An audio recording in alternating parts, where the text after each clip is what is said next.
તો સુરેન્દ્રનગર લોકસભા બેઠક પર ભાજપે ચુવાડિયા કોળી સમાજના ચંદુ શિહોરાને ટિકિટ આપતા તળપદા કોળી સમાજમાં વિરોધ છે। તળપદા કોળી સમાજે ભાજપ પર અવગણનાનો આરોપ લગાવ્યો છે। ભાજપ નિર્ણય ન બદલે તો અન્ય પક્ષના તળપદા કોળી સમાજના ઉમેદવારને જીતાડવા માટે સમાજના આગેવાનોએ હાકલ કરી છે।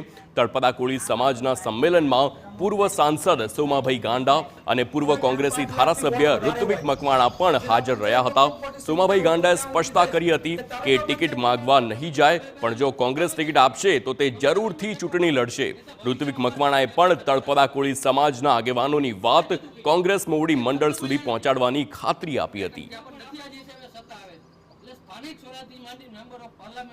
અને જો આ ત્રીજી વખત પણ એને કોઈ સમાજને તળપદા કોઈ સમાજ અન્યાય કર્યો છે, એ અન્યાય પાછી સીટ નહીં બદલે તો અમે ભારતીય જનતા પાર્ટીને હરાવીને રહીશું, એમાં કોઈ શંકા નથી।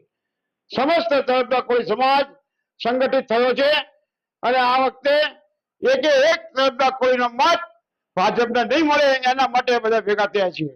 દાદા, જો કોંગ્રેસ ટિકિટ આપશે આપને તો લડશો? મને કોંગ્રેસ ટિકિટ આપે એટલે લડી જવા બે કોઈ શંકા નથી। એ યાદી પ્રદેશના નેતૃત્વ સુધી પહોંચાડવાનો અમે પ્રયત્ન કરીશું અને સમાજની જે લાગણી છે એ લાગણીને ન્યાય મળે એ વાત ગુજરાત પ્રદેશ કોંગ્રેસ સમિતિના મોવડી મંડળ સુધી પહોંચાડે।